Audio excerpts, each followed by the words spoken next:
Are gas cars losing their edge? With buyers turning to hybrids in droves, the demand for traditional vehicles is crumbling fast.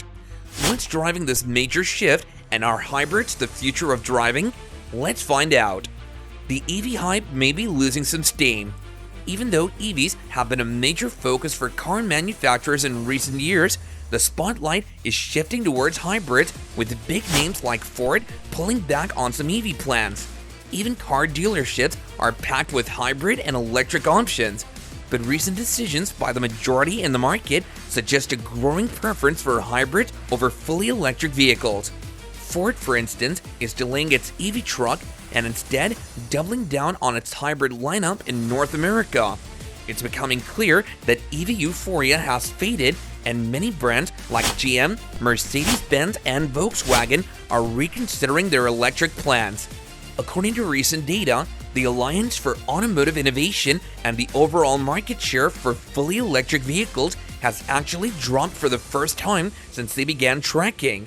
But that doesn't mean consumers are running back to gas-powered cars. In fact, traditional internal combustion engine cars are seeing the biggest market decline, with a 2.3% loss in 2024. Instead, buyers are preferring hybrids and plug-in hybrid electric vehicles, trying to find a sweet spot between electric and gas. Recent surveys also show that fewer people in the US are considering buying EVs, down from 55% in 2023 to just 44% in 2024. EVs, which once seemed unstoppable, saw a small but noticeable decline in market share in 2024.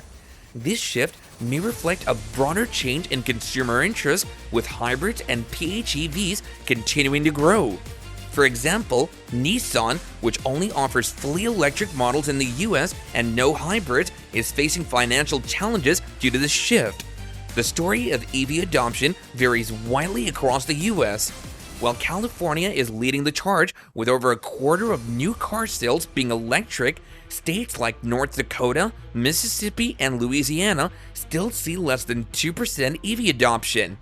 California's Zero Emission Vehicle, or ZEV program, which aims for 100% zero-emission new cars by 2035, is pushing adoption ahead in that state.